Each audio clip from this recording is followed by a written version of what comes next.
Hi, this is Andrew Twidwell, owner of ABT Plumbing, Electric, Heat, and Air. Once again with the show You Got This. It's a show of DIY do's and don'ts. And I'm here in our Auburn office with Dee Dee Vieira. She helps run our HVAC department. And then we've got Rosalie Brown zooming in on, well, not zooming in. What are we doing? Riversiding in LA. That's actually a good segue because we were just talking about that. You were actually, Dee Dee, you were just down in LA. Yeah. And actually had pie. Yeah, I stayed with Rosalie. Yep. Went down for the Dodgers game on Saturday and they won. They were playing the Giants and crashed at Rosalie's house for the night, which was awesome. And after the game, we went to House of Pies, and anybody that visits LA, go to House of Pies. Chocolate cream pie was excellent. And we had a blast. I've never been to House of Pies. I hadn't either. It was a Rosalie find. So the way this actually happened was it was a surprise trip to, for an anniversary. And so I had a hard time keeping it a surprise because I knew about it, but I was trying not to spill the beans. So I kept it really quiet. But I live really near the Burbank airport. So I went and picked Dee Dee up, and it was super easy. We went and we had, strolled around, had some lunch, and then a little free time. And then we went to the stadium. And the cool thing is that I discovered that there was a really cool, it's like a cheat now. Now I know how to get people, because I wasn't going to the game because there was tickets purchased. And I was like, no, I'll just be your chauffeur, totally sign up for the gig. And so I wasn't going to the game, but I was being, to and from. So I got them to the best spot, was able to drop them off safely, got out of there, missed all the traffic. And then on the way back, I came up with I found this great solution. So we're going to use that next time. Skipped all the traffic, went right to House of Pies, which is a post-Dodger game tradition, and had some pie, got some big warm bellies, crashed out, got their butts on the plane early the next day, and my job was done. It was an easy gig. Well done. It was awesome. Rosalie was our Ruber. So instead of Uber, she was my Ruber. And and like her the thing when she picked us up and where she parked is such a score for any genius concert at that Coliseum. Like genius. It is genius. How'd you find out about this little secret? Well, was it the interweb or just no, actually, as per usual, everything in my life that works out well or horribly is a complete surprise to me. It's always an accident.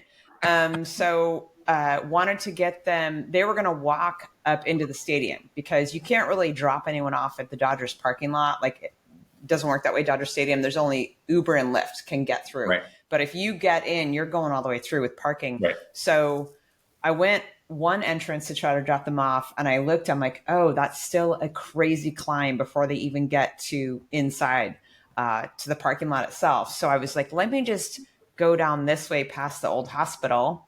And let me go up this little side route here. Let me go up this little side street. Oh, where does this go? Oh, let me drive it up to the top. And there's this big sign at the, like right in my face, Dodger Stadium. I was like, get out now. Total accident. So, jump. I was like, I'm going to slow it down. Get out. So they got out, I slowed down to, 2 miles per hour, pushed them out. And then there's this little side street that you could like jaunt down. So I did that and I got back to where I wanted to go. So then I kept an eye on the game on my phone, and the game was going by quickly because of course Dodgers the new pitching clock, amazing. By the way. Well, the Dodgers were killing it. The Giants didn't stand a chance. So it was like up, down, up, down. So I look at my phone. I'm like, wow, it's already 7th inning. I'm going to head over to the stadium. So I thought, I'm going to try to go back to that exact spot, right? So I go up to the top. There it is. All right, I got to park this. Go down the side street. I decide to, anyway, I backed in, I reversed. I did all this really creative parking and met them, texted them, said, okay, I'll meet you where I dropped you off at. I walked up this hill, grabbed them. We were in the car. We were out of traffic. We had 2-3 minutes of traffic, maybe. That was it. Wow. Yeah. That's awesome. Yeah, because it's like half an hour to an hour normally, right? Yeah. Oh my gosh. When I went out of House of Pies, and people were probably still trying to get out of there. Right. I mean, it was a sold out game. Yeah. Yeah, it was sold out. So when I gone to the A's game back in August, it took us 2.5 hours to get through the traffic. So that was not happening on my watch this time. So Nailed I did it. Yeah. But anyway, so it was a great trip, a lot of fun, and the weather was good too. So couldn't have been any better. Yeah, it's perfect. That's great. That's fantastic. So, yeah. Yeah. Good little segue. All right. So I brought Dee Dee in because she knows a lot about this HVAC thing. And Rosalie did this great list for us that she used chat. She used AI to come up with this list. So this is fantastic. Yeah. I can't remember what chat form it was, but it was chat. One of those. I was busy. Yeah. Yeah. So we're going to start the show really quickly before we go into it. We're going to do a couple things. We're going to mention really quickly in case anyone is ready to tune out because our Dodger story had them so verklempt they have to go. They can't listen anymore. We're going to talk really quickly about the specials that ABT is running. I'm going to hand that to Andrew. And then I just want to say this. Once Dee Dee starts, she's the expert on HVAC. So you let that lady talk. That's what I'm going to say about that. Okay. Yeah. Continue. I'm just asking questions. I'm not putting in my 2 cents. Because when we have Dee Dee on the show, the response we get on social media, the views and the interactions we get are about 400% what we usually get. Compared to just the two of us. Yeah. Yes. So I just want to make it clear that Dee Dee's the money shot the video. here. Yeah. I noticed that. I was looking through the videos. I'm like, oh, wow, that's a lot more views than. Yeah. So we need to let Dee Dee do some talking today. Yeah. So having said that, Andrew, what are our specials? Moving forward. So we've got some great specials. I'm going to kind of, if you're watching our video, you can actually see them here. Woo! We've got specials going on right now. Water heater flush and plumbing inspection. So we'll come out and make sure your water heater is working like it's supposed to and flush it. If you haven't flushed it in the last year or longer, you should really take advantage of this. It's $49. We also make sure that it's not spewing out carbon monoxide and make sure everything's working safely and things are not falling apart. Another thing we do is a $49 10-point electrical safety inspection. So that means we come in and inspect all your electrical systems, visually inspect. If your house is older than 20 years or older, or if you've done any remodeling, it's really highly recommended that you have a licensed electrician come in and take a look at your electrical components. Electrical does wear out, and it's something we kind of forget, but things, outlets start to go out, switches start to arc, and bad things happen when rodents. Rodents, when arcing happens, because it's literally lightning. It's jumping. It's through the air, so it can light things on fire. We also have $49 HVAC safety tune-up and inspection. So if you haven't had that done, we're moving into the cooler season now. We're on our shoulder season. I know I've had my furnace on a couple of times this week, so most people have as well. So we'll come out and make sure it's working safely. Again, if it's over 20 years old, definitely have this done. If you haven't had it inspected in a while, definitely take advantage of this. Manufacturers recommend having this done yearly. So just like your car, you want to get your oil changed so that you don't have catastrophic failures. We can check it and make sure you're not going to be stuck on the side of the road, essentially without heat. Because it may just be some simple thing, but it's better to catch it early than wait until you have a catastrophic failure. You need to replace the whole system. And then lastly, we do a $97 drain cleaning. So we started this drain cleaning division about 3 months ago. So we will clear any residential drain that does, regular water or sewage, not culverts or anything like that, but any drain in your house for $97. So it's a real deal. And if we don't clear it, we don't charge you. So I don't know if anybody else locally, actually nobody locally is doing this. So if we don't clear it, we're not going to charge you anything. So anyway, you can reach us at 530-230-9092, 530-230-9092. And with that, we'll move on to our show. And we've got our first question. You ready? Yeah. Hit me. First question is, what are the most common signs that my heating system may need repair or maintenance before winter? Okay. One of the more obvious things, one, it doesn't turn on. Two, you have cooler air coming through the vents. It's not as warm as it should be. Any kind of a funky smell. And I don't mean just like a dust burning off smell for the first time you use it for the season, but if you get like any kind of a pungent, what could be like rodent smell or burning smell, definitely have it looked at. Why would they have a rodent smell? So rodents can get into your ductwork, and they can also actually get into your furnace, and they will make nests in there, and they will poop and pee in there. So that smell will come through your registers. And what else is coming through those registers when you have rodents in your ductwork? All the feces breaks off and floats into the air. Poop particles. Poop particles. Not a good thing. Not fun. No. So those would be some of the obvious signs that you've got something going on for sure. And like Andrew said, all manufacturers want you to have it looked at once a year to keep your warranties intact. So that's really important. Even if you have a newer system and you think, oh, it can go a couple years without being looked at, no, have it inspected to keep your warranties intact with along the fact that it should still be looked at because things happen. Yeah. Cool. Okay, speaking of maintenance, are there any DIY tasks, so do-it-yourself tasks that I can perform to improve the performance of my heating system in preparation for winter? Yeah. One, always change your filter, and change your filters. Recommendation industry-wide is every 3 months. I'm a big proponent of monthly if it's affordable for you. As far as expenses go, it's a relatively cheap insurance is to change your filters on your systems. So monthly, especially if you live on a ranch or something, or allergies, Have big dogs. deal. Dogs, any dander, big deal. And does it save you money energy-wise by changing the filter? Oh, yeah, because the better your system can breathe, the more efficient it will be. It's like your car air intake, same thing. If it's clogged, it's burning more fuel to go the same distance. Yeah. Lowers your fuel mileage. Same with your furnace and your air conditioner. Also, make sure all your registers are open. Why? Why? Why would you do that? I don't Silly. use that bedroom. That's right. My kids moved out. They're in college. I don't go in that room anymore. You're causing back pressure to the furnace, which is causing damage to the furnace over time, and you're not saving any money. Your furnace uses the same amount of energy and fuel to run by itself if you had no ducts hooked up to it versus if you had all of them hooked up to it. It just runs. So make sure that all your vents are open so that it can breathe properly and has the correct airflow going through the system. So you're not saving money by turning off rooms? No, you are causing damage, and you're spending more money because even if that bedroom door is shut, there's still air that's probably coming out from underneath a door of some sort. Your system will just keep chasing itself. So always keep your registers, all of them open, no matter if you're in the room or if you never go downstairs, leave them open.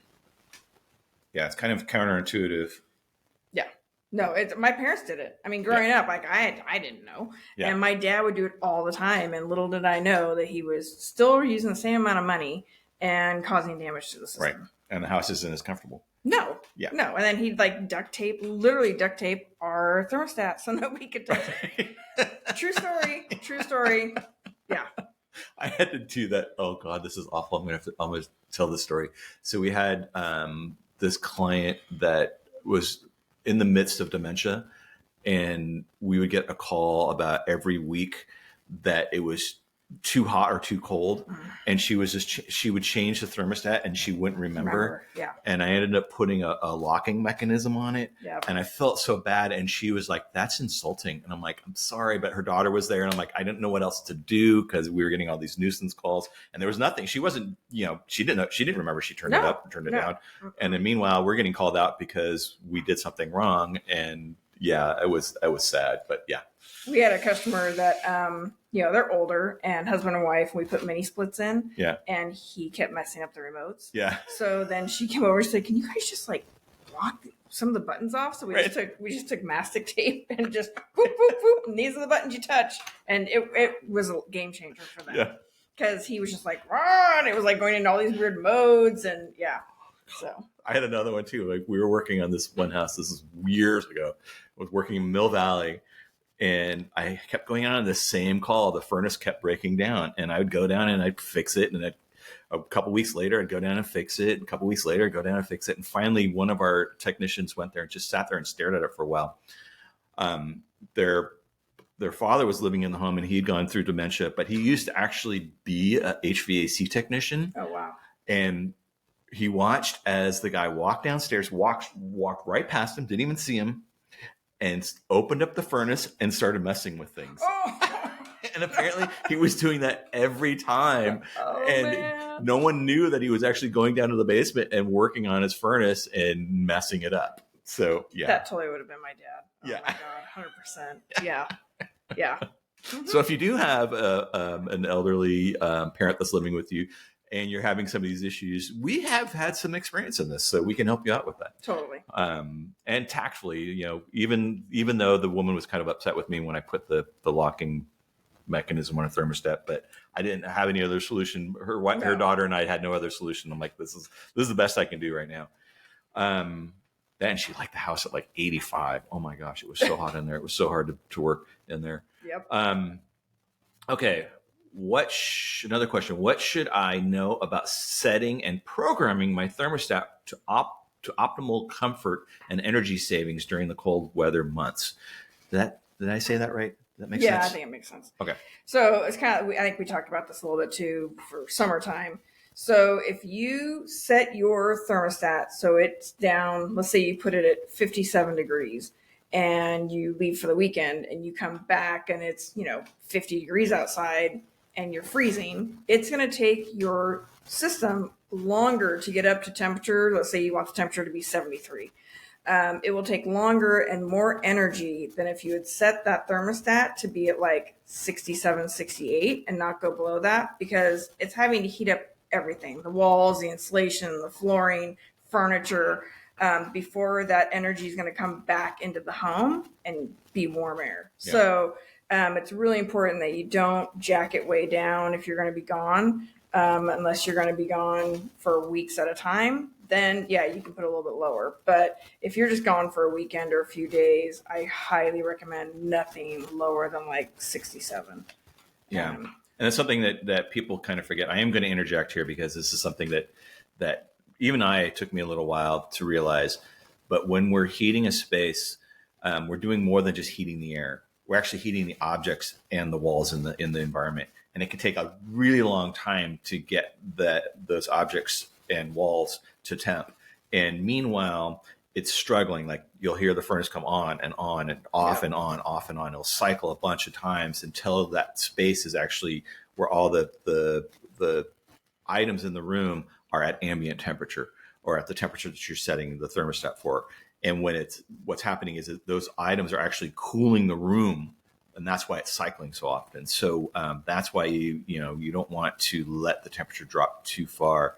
Like you were saying, if you're just leaving for a day or going to work, it's not necessarily leaving it at, if you got the house set at 72s, you don't have to leave it at 72. You can drop it down 4 or 5 degrees. It's just that you don't want to let it drop down to 50 or 40 because that gap between, bringing a temperature, a 20 degree rise can take a really long time, and vice versa with cooling. It can actually take longer in cooling because cooling typically takes more BTUs to actually cool a house than heating. It's heating's a lot easier for some reason. Cooling takes a long time. Yeah. It's kind of like I was telling this to a friend. When you let your house get that cold, your furniture acts as like ice cubes in a drink. So that's a really good analogy. Yeah, it just takes a while for everything to absorb the energy to make the house warm again. Really good analogy. Yeah. So it's again counterintuitive because you think you're saving money, but you might save a little bit of money, but at the expense of your comfort. And you're talking, if you are saving money, it's going to be so minuscule, it's hardly even worth mentioning. Yeah, especially if you're only gone for 3 or 4 days. I mean, that you're not. But if you're gone for weeks, like if it's a vacation home, we have a lot of vacations homes up here. Then I could see dropping it down, just making sure it's at a temperature, pipes don't freeze. But can you say that again? Because I've seen this too. Like people literally turn their furnace off during the winter. Why do you not want to do that in our area? We get Placer, Nevada County. We get way into the teens and into single digits, and it is important that your house not get at freezing temperature. So minimally 50 degrees. Yeah, and it's surprising too. God, I wasn't gonna say anything, but I got to interject on this. Go. I got to interject. So it's the items inside your home too. When you have those extreme temperature swings, actually wear things out.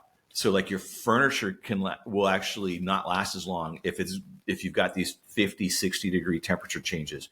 You see this a lot in the Midwest where foundations go out if they don't keep the house heated because they freeze underneath and the foundations start to break apart.